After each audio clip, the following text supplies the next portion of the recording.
These Somalians have taken billions of dollars out of our country. And then an oldie but a goodie, obviously Trump University, which had to pay $25 million settlement because it was a scam. Do not go out there and say this is all a liberal problem if you don't want to look under the hood of your own car. Okay, you're going to watch this, one, knowing how much Trump likely hates that it aired on Fox News, and two, because it's a perfect demonstration of how MAGA outrage actually works. The program that he was talking about that you referenced, Kellyanne, is school lunches, which I've seen no fraud about that kids go to school and they get lunch as they should. Okay. Yes, school lunch is a good thing. Sometimes breakfast too, even. During a segment discussing fraud, Fox News host launched into familiar territory. Righteous fury, dramatic tone, and that classic implication that America is constantly being robbed blind by everyone except, of course, Donald Trump and his family. But then something amazing happened. Jessica Tarlov was given the floor and she fact-checked these claims in real time. And the reaction was, well, it was glorious. See, her fellow Fox hosts were furious about alleged misconduct involving a Minnesota daycare initially exposed by a YouTuber. And they demanded investigations, consequences, accountability, the full law and order routine. They also claimed that there wasn't enough reporting on the matter from the liberal media, despite the fact that one of the most detailed reports on this matter came from the New York Times. But when Jessica Tarlov pointed out that Donald Trump and his businesses have repeatedly, and I emphasize repeatedly, been found liable for fraud, including civil fraud judgments, suddenly the energy in the room shifted. It's going to get incredibly complicated for him, and I'm sure that he and his team are talking about whether he could mount another, I don't want to say challenge because Donald Trump won't be running again, but obviously he's been considering 2028. I think that will be more difficult when something like this has gone on in your state while you were in office, even if you were not personally involved in it. The program that he was talking about that you referenced, Kellyanne, is school lunches, which I've seen no fraud about that kids go to school and they get lunch as they should. Okay. Yes, school lunch is a good thing. Sometimes breakfast too, even. Nick Shirley's reporting, there's no way that this kid walking around uncovered $100 million worth of fraud on his own. There have been tons of people working behind the scenes quietly, including independent local journalists that have been exposing this. I don't know about the veracity of every single thing that he's gone and seen. That's being debated online. But obviously, there's a huge problem here. It does Democrats no favors to get partisan about this and to dig in and say, oh, it absolutely couldn't be happening because it's my team that this happened to. The argument that it has not been being covered is ludicrous. People don't want to just do simple Google searches. The biggest story about this came from the New York Times, and it made liberals look terrible. That's where Guy was referencing emails from people who worked at Feeding Our Future saying, we're going to call you a bunch of racists. That was published in the New York Times. It wasn't published in a far-right publication. It was published in the Times itself. And this goes back to the Garland DOJ when they started prosecuting all of this. We'll say, lastly, that fraud should be stamped out everywhere. You should take it seriously. And I'm particularly upset, and I've said this now the third time, that people took COVID money, abused that while folks were dying, while kids weren't allowed to go to school. The country was completely in uproar, rightly so, people scared out of their minds. But Donald Trump and his administration has not taken fraud seriously. You have Philip Esform, who was the healthcare executive, speaking of healthcare, which is part of this, a nursing home mogul, I didn't even know you could be one, orchestrated the largest healthcare fraud scheme in U.S. history, $1.3 billion, commuted by Trump. David Gentile, the private equity guy, $1.6 billion, he defrauded people. Trump commuted his sentence.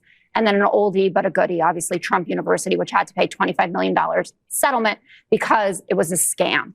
Do not go out there and say this is all a liberal problem if you don't want to look under the hood of your own car. Because here is the uncomfortable truth. MAGA doesn't oppose fraud. It opposes fraud committed by people they don't like or who are on the opposite side of the political spectrum. When Trump or Trump affiliates are found liable for fraud in court, well, that's just a witch hunt, right? But when someone else is accused, sometimes without substantial evidence even, that's a collapse of civilization. Oh, CBS now has a report out pouring cold water on the story that Nick Shirley investigated, that one learning center, which was misspelled, the word learning, and suggesting that they've gone in and seen children there, that in fact there have been many different visits by social service to make sure that everything was okay and there were minor violations but nothing serious. Do you know the latest on that? They're essentially coming to the assistance of what seemed to be a fraud here, that is the CBS in particular. Yes, I haven't followed the CBS report, but I know multiple people from local journalists and from our office and from other investigators have gone multiple times, and they've never found children there. They've never seen it open. And so I'm very skeptical. And yesterday I was actually down there and there were children there, but that was at the same time that the head of Children, Youth and Families, the department, was saying that they had closed it the week before.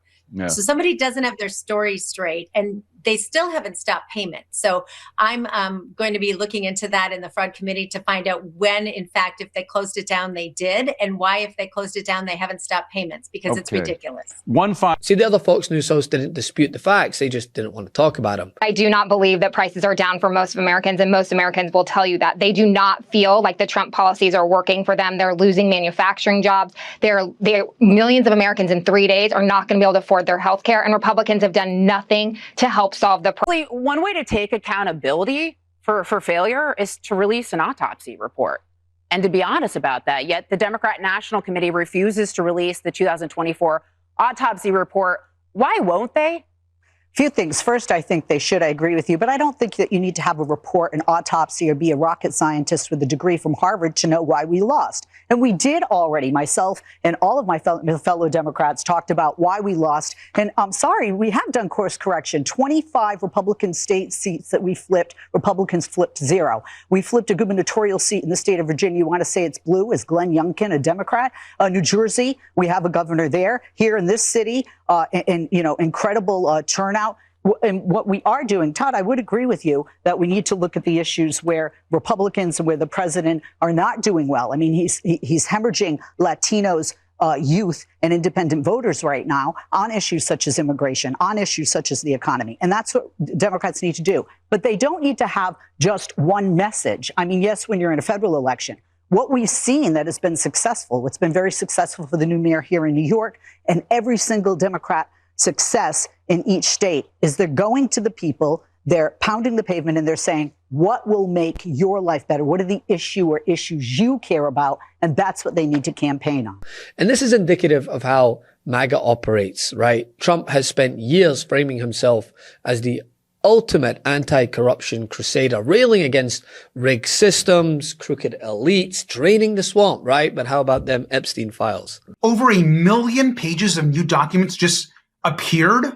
I mean, this White House and the DOJ cannot be believed. They can't be trusted. You can't spend your whole campaign so you're going to release the files, then flip-flop completely, then call it a hoax. I mean, just a couple of days ago, the president said that the Epstein investigation was essentially over.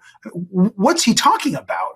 This work is just getting started. And what's really unfortunate is not only are they finding this additional 1 million documents, it's crazy to think that just somehow got discovered.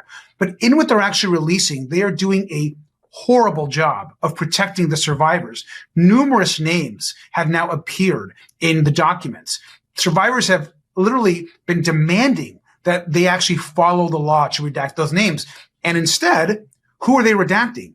They're redacting the names of the co-conspirators, possibly. They've overly redacted possible information about Donald Trump, including photographs. There's all these strange photographs of the president appearing and then disappearing.